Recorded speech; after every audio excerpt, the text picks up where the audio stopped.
पैसे पूरे करने के लिए उसको अपनी जमीन गिरवी रखनी पड़ती है, अपना पेट काटना पड़ता है, अपनी जो तमाम तरह से साधन संसाधन है वो लगाने पड़ते हैं कि बच्चा पढ़ लिख लेगा। लेकिन रोजगार में भी खेल कर दिया कि नौजवान पढ़ लिख के घूम रहा है। एक तो वो तर्क की कसौटी पे नहीं आया। क्यों नहीं आया? क्योंकि एजुकेशन को उसने समझा कि इससे रोजगार मिलेगा और वो रोजगार की लाइन में लग गया। रोजगार तो मिलेगा, ये सत्य है, लेकिन ज्ञान भी मिलेगा।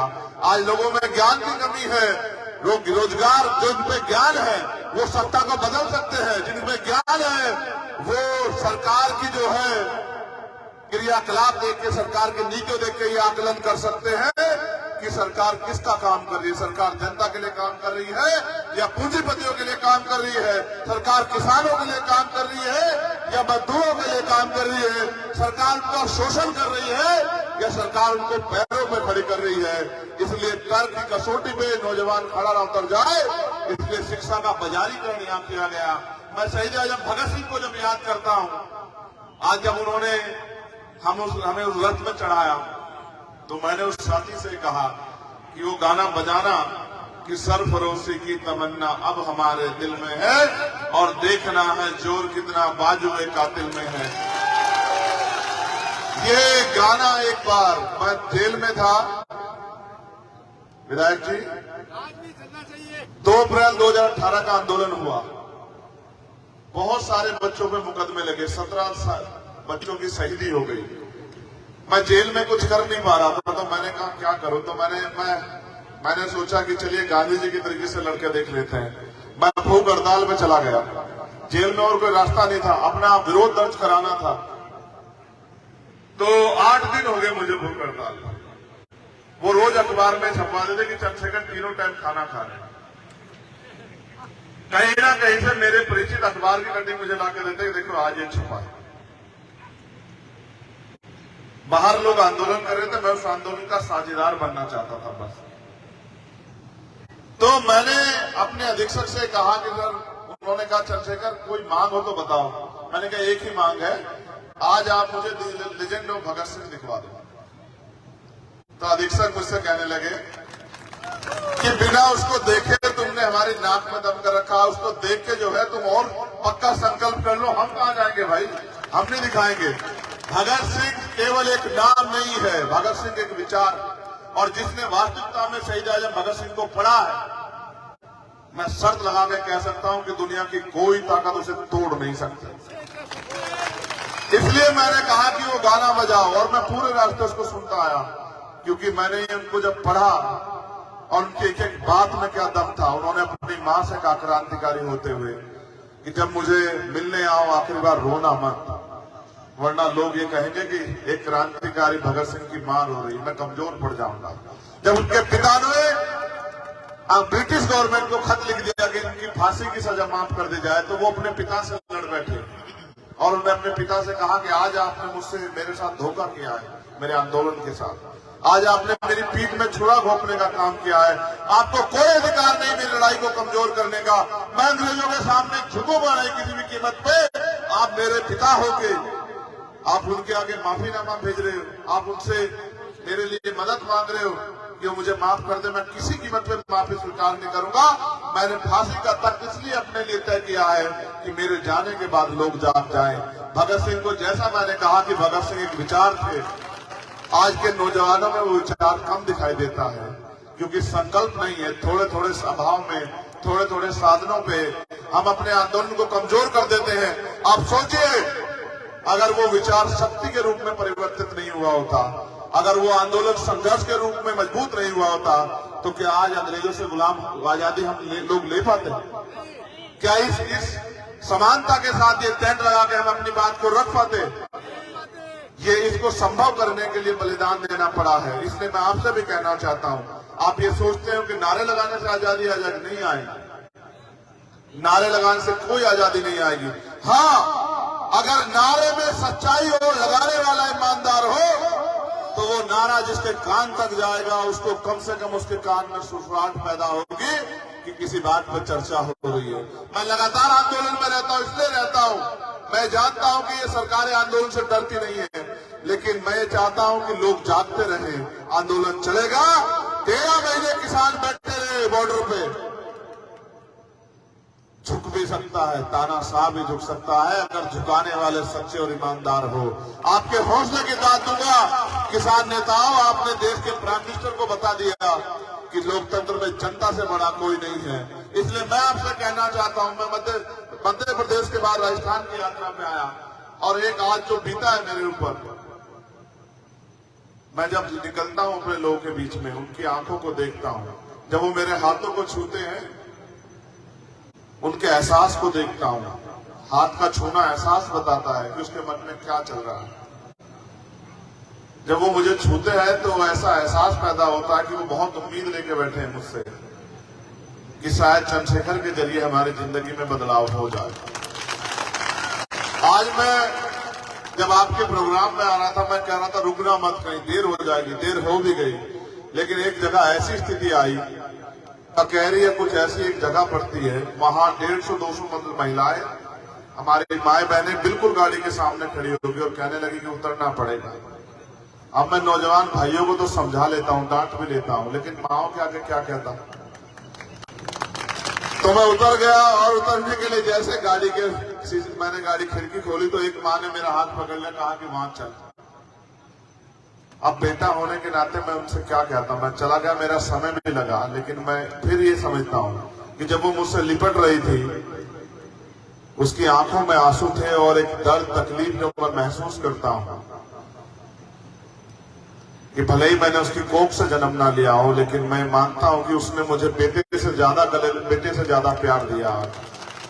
जिस बेटे को वो कोख में पाल के पैदा करती उससे ज्यादा, और जाते जाते भी वो पगड़ी मेरे सर पे रख के गई, जो पगड़ी मैंने उनको दे दी थी। कहने लगी कि बस हमारा ध्यान रखना, भूल मत जाना। उनकी ये बात मेरे लिए एक सीख भी थी कि बहुत सारे लोगों ने उनसे बहुत से वादे करके उनको भुला दिया है। बहुत सारे लोगों ने उनकी भावनाओं के साथ खिलवाड़ की है, बहुत सारे लोगों ने उनके साथ धोखा किया, बड़ी बड़ी बातें की और फिर अपना मतलब निकाल कर चलते बने। ये समाज बड़े लंबे समय तक ठगा गया है और इसलिए समाज में जो है ये आदमी को बहुत देर तक देखता परखता है, फिर फैसला लेता है। मैं आपसे पूरी जिम्मेदारी से कहना चाहता हूं, अभी मुझ पे गोली चली। गोली इसलिए चली क्योंकि यहां नेताओं की जबान बंद रखने के लिए सरकार के पास सरकारी मशीनरी है, सीबीआई है, ईडी है, इनकम टैक्स है, एनआईए है, झूठे मुकदमे, जेल है। और मेरी पहचान ही इस बात से है कि मैं जेल से नहीं डरता, मैं मुकदमों से नहीं डरता।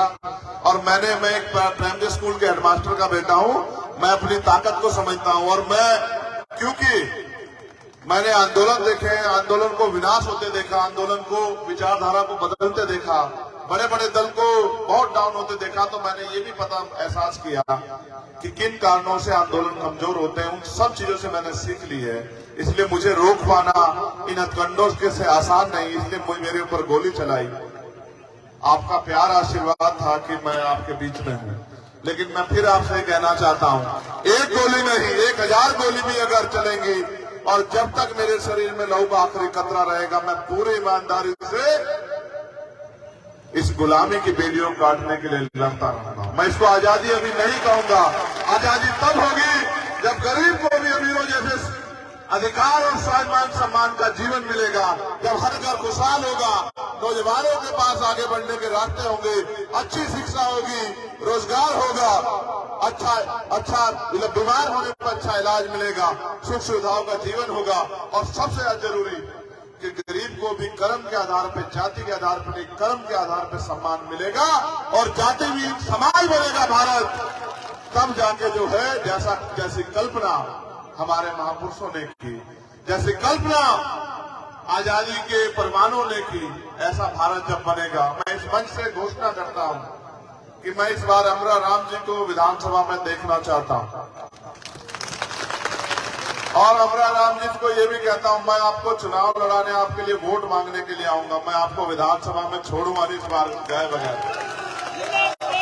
मैं अपने साथियों से भी कहूंगा, उस विधानसभा में जहां लड़ते हैं, क्या नाम है अध्यक्ष इसका, दाता रामगढ़ में आपका दोस्त रहता हो, रिश्तेदार रहता हो, भाई रहता हो, साथी रहता हो, उन सबसे कहना कि इनके पीछे खड़े होकर इस बार इनको विधानसभा तक, जयपुर तक छोड़ के आना है। क्योंकि हम लोग वोट इसलिए देते हैं कि नेता जाके हमारी बात रखेगा, लेकिन आजकल नेता इसलिए आते हैं, इसलिए चुनाव जीतते हैं कि पैसे से पैसा कमा सके। आज की राजनीति में पैसा हथियार हो गया है। व्यक्ति आता है, पैसे खर्च करता है, फिर पैसे से पैसा कमाता है और जनता के मुद्दे वहीं के वहीं रह जाते हैं। इसलिए लोग ठगे गए हैं। मैं अपने लोगों से भी कहूंगा, वोट का अधिकार गुलामी से मुक्ति के लिए मिला है, वोट का अधिकार बेकदरी के लिए नहीं मिला है। और राजस्थान में क्या हाल है, 2 अप्रैल 2018 आपने देखा, और केंद्र की सरकार क्या कर रही है आप देख लो। धीरे धीरे संविधान को खत्म करने का काम कर रही है, धीरे धीरे संविधान के मूल उद्देश्य को कमजोर करने का काम कर रही है। पहले नौकरियां आती थी, अब नौकरियों के नाम पे झुंझुने हैं, अब लेटरल एंट्री है, अब ठेकेदारी है, संविदा के नाम पे अपने लोगों को, विधायकों को, मध्य प्रदेश में मैं था, विधायकों के रिश्तेदार, मंत्रियों के रिश्तेदार सब नौकरी लग गए और गरीब के बच्चे लाइन में खड़े रह गए। और यहाँ बसों में बैठ के पेपर लीक होते हैं, पूरी की पूरी बस अपनी बना के, और उसमें बैठ के गरीबों के अधिकारों को, नौजवानों के अवसरों को कुचला जाता है। और जुल्म क्या हुआ है आप बेहतर जानते हैं। यहाँ विपक्ष नहीं है अध्यक्ष जी, यहाँ विपक्ष नहीं है। ये लोकतंत्र की खूबसूरती है कि विपक्ष होना चाहिए, सत्ता तानाशाह हो, लेकिन यहाँ विपक्ष नहीं है। इसका सबसे बड़ा प्रमाण ये है कि जब दलितों पे, आदिवासियों पे, पिछड़ों पे और माइनॉरिटी पे अत्याचार होता है, आप विश्वास कीजिए कि अगर कांग्रेस की सरकार में होता तो बीजेपी के लोग बैठ के तमाशा देखते हैं, और बीजेपी की सरकार में होता है तो कांग्रेस के लोग बैठ के तमाशा देखते हैं। ये विपक्ष नहीं है, लोकतंत्र नहीं है। मैंने बहुत सारी घटनाएं देखी। आपको इंद्र मेघवाल याद होगा, आपको जितेंद्र मेघवाल याद होगा, आपको कार्तिक भील याद होगा, आपको ओम प्रकाश रैगर याद होगा, आपको नासिर जुनैद याद होंगे। आप ये बताओ, नासिर जुनैद को यहाँ से उठा के लेके गए, मारा पीटा हरियाणा में, और फिर जब पुलिस ने भी मना कर दिया कि इनको हम नहीं रखेंगे, फिर उन दोनों बच्चों को, वो हमारे भाई थे, उनको जला के मार दिया। मुख्यमंत्री जी को बिल्कुल खबर नहीं हुई। हमने पूरे राजस्थान में आंदोलन कराया, पूरे हरियाणा में आंदोलन कराया, पूरे उत्तर प्रदेश में आंदोलन कराया, उत्तराखंड में आंदोलन कराया। फिर मुख्यमंत्री जी को लगा कि जिनको गुलाम समझते हो मुस्लिम समाज के लोगों को, ये वोट बैंक ना खिसक जाए, फिर भागे भागे गए कि मैं भी तुम्हारा कुछ लगता हूं, मैं भी तुम्हारे लिए कुछ कर सकता हूं। ये बात मैं आपको इसलिए बता रहा हूं कि अगर वास्तविकता में विपक्ष होता तो सरकार की नाक में दम कर देता। 2 बच्चों की हत्या हुई थी, और जिस तरह से मैंने आपको बताया, कुछ अमन सिटी में जो हुआ आपने देखा, किस तरह तमाशबीन बने हुए थे। पहले जाति देखते हैं अपराधियों की, फिर ये देखते हैं कौन सी पार्टी जुड़ा है, उसके बाद आते हैं। इसलिए मैं आपसे कहना चाहूंगा कि ये जो मजाक आपके साथ चल रहा है, इस मजाक को आपको रोकना पड़ेगा, और ये ताकत आपके हाथ में है। बस जनता ये नहीं सब जान पाती, या इस बात को समझने में कमजोरी दिखाती है। उनको लगता है नेता बड़ा है, और मैं ये कहता हूं कि लोकतंत्र में जनता बड़ी है। जनता चाहे तो भगीरथ जैसे साथी को विधानसभा भेज दे, और अगर जनता चाहे तो राजस्थान के मुख्यमंत्री जी को विधानसभा में घुसने भी ना दे। ये जनता के हाथ में है। जनता पता नहीं अपने आप को क्यों कमजोर समझती है। इसलिए मैं आपसे कहना चाहता हूं, आपके पास वोट की शक्ति है, वोट 2 धारी तलवार है। अगर आपने अपने व्यक्ति को दी जो आपका हित चाहता है, जो आपके लिए लड़ रहा है, तो वो विधानसभा में भी आपके लिए लड़ेगा और आपकी समस्याओं का सलूशन कराएगा। और अगर आपने किसी भी लाभवश, किसी भी सुविधावश, किसी की बातों में आपके ऐसे व्यक्ति को दे दी जो विचार से भी आपके साथ ना हो, व्यक्तिगत भी आपके साथ ना हो, कुछ ही समय का मित्र हो, तो फिर 5 साल रोने के लिए, चिल्लाने के लिए, तड़पने के लिए तैयार हो जाओ। अगर आपको अपने 5 साल के भविष्य का फैसला करना है तो अगले 2 महीने मेहनत करो, एक वोट को तैयार करो, वोट को संगठित करो, और एकजुट होके अपने अधिकारों के लिए वोट दो। फिर देखो आपकी जिंदगी कैसे बदलती है। 52% पिछड़ा वर्ग रहता है यहाँ। मंडल कमीशन भी आज कितने % आरक्षण मिलता है, अब अपने आप देख लो। क्यों नहीं बैंक लोग भर रहा है? क्यों SC/ST के लोगों पर अन्याय अत्याचार बंद नहीं हो रहा? सरकार का जो तिजोरी होती है, आप इस बात को गौर से समझना, ये सबसे बड़ी समझने की बात है। लोग नहीं समझ रहे हैं। अभी मुख्यमंत्री ने कुछ योजनाओं लागू की है, और लोग सोच रहे हैं कि मुख्यमंत्री हमें कुछ दे रहे हैं। सच ये नहीं है। आप इस बात को समझो, कि जो सरकार की तिजोरी होती है वो आपके पैसे से भरती है। आपका पैसा टैक्स के रूप में उस तिजोरी में जाता है।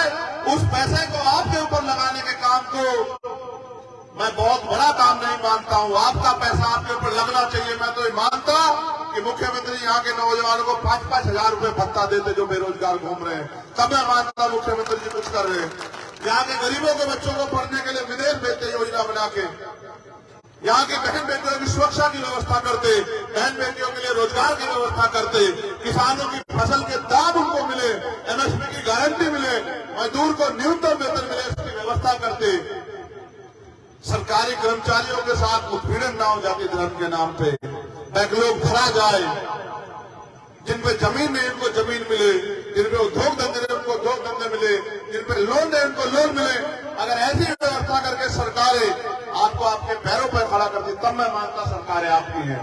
और अगर वो ऐसा काम नहीं कर रही है तो मुझसे मान के सुन लो कि ये सरकारें आपकी नहीं होगी। जो सरकारें आपकी नहीं है वो आपका भला नहीं कर सकती है। इसलिए आपसे कहना चाहता हूं, अगर वास्तविकता में आप चाहते हो कि चंद्रशेखर आपके लिए कुछ करे तो फिर मेरे हाथों को वोट की शक्ति से मजबूत करो, क्योंकि जब तक आप मुझे वोट की शक्ति नहीं दोगे मेरे पास आपकी जिंदगी बदलने की ताकत नहीं आएगी।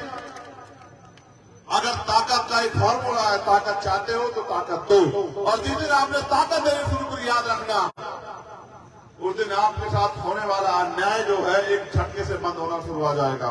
और एक ऐसा समय आएगा कि हर कोई स्वाभिमान सम्मान के साथ जिएगा, किसी के साथ अत्याचार नहीं होगा, जुल्म नहीं होगा, अपमान नहीं होगा। ये तब होगा जब आप इन निकम्मे नेताओं को छोड़ के आप ताकत जो है जो आपके पास है, जिसको बाबा साहब अम्बेडकर ने 4-4 बच्चों कुर्बानी से दी, इसको चंद्रशेखर आजाद को सौंपने का काम करोगे, तब ये परिवर्तन होगा।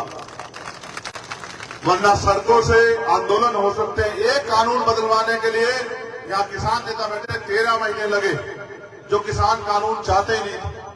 अगर आप अधिकार चाहते हो तो फिर 10 साल आंदोलन करना पड़ेगा, या फिर एक अच्छा रास्ता ये है कि आपके अंगूठे में इतनी शक्ति है। पहले लोग राजतंत्र था, तलवारें चलती थी, भाले चलते थे, हाथी घोड़ों पे युद्ध होते थे, हजारों लोग शहीद हो जाते, तब जाके राज बदलता था। आज मेरे लोगों आपके हाथ में इतनी शक्ति है, ऐसे अपने निशान पे बटन दाब देना, फिर देखना आपका विधायक जीत के जाएगा, सरकार बनेगी और फिर आपकी समस्याओं के लिए सरकार लड़ेगी। मैं तो आपको जगाने के लिए आई, ये मेरा काम। मैं मानता हूं कि लोग धीरे धीरे जागेंगे, लेकिन आज नहीं तो कल जागेंगे। हमें भरोसा है कि हमारे महापुरुषों के सपनों का भारत बनेगा, जहां समानता होगी, जहां बंधुत्व होगा, जहां भाईचारा होगा, जहां लोग एक दूसरे के खून के प्यासे नहीं होंगे। आज आप मार्केट में जाके देखो, लोग जहर बेचने से परहेज नहीं कर रहे हैं। अगर 2 पैसे जेब में मिलते हो, कितनी चीजों में मिलावट हो रही है, आप जाके देख लीजिए। देखो क्या हालात हो गई है। इसलिए आपको अपने पक्ष में फैसले लेने पड़ेंगे, तभी भ्रष्टाचार के खिलाफ कानून बनेंगे, तभी भ्रष्टाचारियों पर कार्रवाई होगी, तभी ईमानदार लोगों को आगे बढ़ने का अवसर मिलेगा, जब आप अपनी वोट की शक्ति को समझोगे। इसलिए मैं आपसे अपील करूंगा कि आने वाले कल में जो अगले 2 महीने आपके पास है, एक होता वोट देना, एक होता वोट दिलाना। एक आदमी, एक व्यक्ति को तैयार रोज करे, अपनी जिम्मेदारी को समझे, और फिर देखिए अगले 1.5 महीने में एक आदमी 60-70 लोगों को तैयार करेगा। और जिस तरह आप हजारों की संख्या में विधानसभा में हो, जितने लोग यहाँ बैठे, अगर एक आदमी को रोज तैयार करोगे, 60-70 आदमी एक आदमी तैयार कर देगा, तो आपके प्रत्याशी को 60-70 हजार वोट पड़ेगा। और जब आपके प्रत्याशी को 60-70 हजार वोट पड़ेगा, आपका प्रत्याशी 10:30 बजे विधानसभा में जाएगा। जब विधानसभा में जाएगा तो आपके हकों के लिए लड़ेगा। इसलिए मैं आपसे अपील करूंगा, अपनी जिम्मेदारी को समझो, अपनी जिम्मेदारी को अपने कंधों पे उठाओ और आगे बढ़ के काम करो, मेहनत करो, गली गली जाके लोगों को तैयार करो। सिर्फ नारों तक सीमित मत रहो।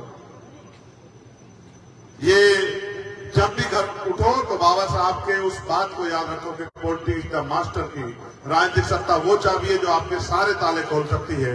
अगर चूक जाओगे तो अगले 5 साल दुनिया के अन्य अत्याचार के लिए तैयार रहना सहने के लिए, और अगर नहीं चूके तो अगले 5 साल में आपकी जिंदगी में इतना बड़ा परिवर्तन होगा। क्योंकि मैं मानता हूं कि आज के जो हालात हैं, नेक टू नेक की फाइट है। अगर आपने अपने